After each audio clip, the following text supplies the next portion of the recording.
Humingi sa akin ng 10 araw na bakasyon at nagmamadaling umalis. Hahabol daw sa biyahe ng barko. Patungong Rojas City. May ayusin daw problema. Saan ho kaya siya nagpunta? Ang sabi sa akin, sa baryo Pulupandan. Bakit iha? May problema ba? Kasi po, Coronel, kailangan po namin siyang makita at makausap si Major. Kasi po Kasi may sasabihin ho sana kami importante. Hello. Hello, Marvin. Narito ngayon sila sa police headquarters. Hindi ko alam kung magre-report sila o gagawin nila ang gusto mong mangyari. Bakit hindi nyo dikitan para makatiya kayo? Hindi pwede kami lumapit. Baka makilala kami. O sige. Sundan nyo na lang kahit saan pumunta. O sige. Sundan daw natin. O ano? Kailan mo matatapos yan? Matatapos na ho. Siya nga ho pala, Mr. Madrigal, meron nga ho pala akong pinalitan ng mga spare parts. Teka nga, Beno, saan ba talaga tayo pupunta? Sa airport, kailangan makakuha agad tayo ng ticket para masundan natin sila. Naku, napakalaki ng Rojas. Saan naman natin sila hanapin Madali doon? na lang ipagtanong yun. Mama, sa airport nga. Airport?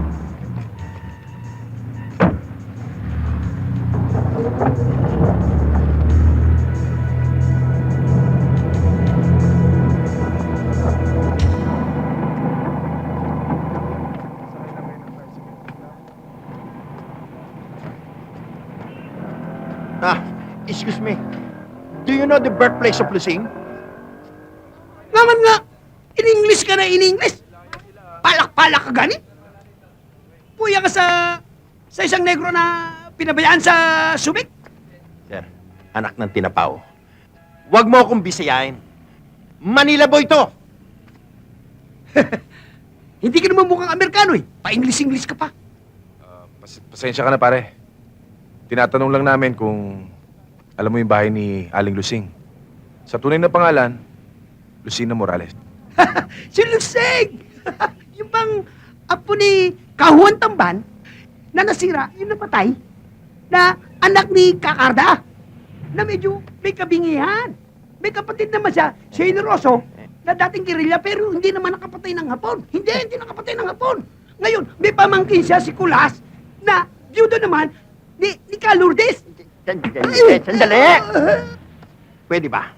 Ha? Isang sagot lang ang gusto namin malaman. Saan yung bahay ni Lusing? Si Luseg! Pinsan ko yun. Siyempre alam ko. Kasi Kilala ang naman nanay pala ko, eh. si Kakarda, nagtitinda ng puto dyan sa may palengke. Tuwing umaga at hapon, nagtitinda rin. Pagkatapos, pamangkisin ni Kapidring. Pwede ba?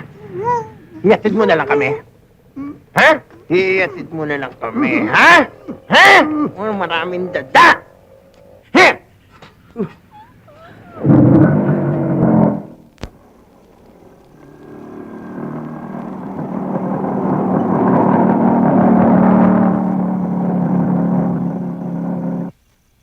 Pambihira, oh.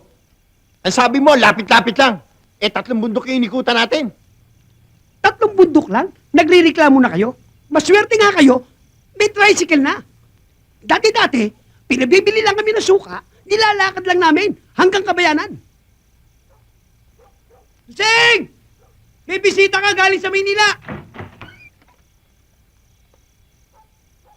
Aba, kayo pala yan. Magkano yun? Huwag mong intindihin yun. Sing, bahala ka na sa kanila. Maghahanap buhay pa ako eh. Salamat to. Gloria! Si Bartolome, nandito. Bumaba ka. Mami, andyan daw si Daddy. Sasalubungin ko. Tuloy.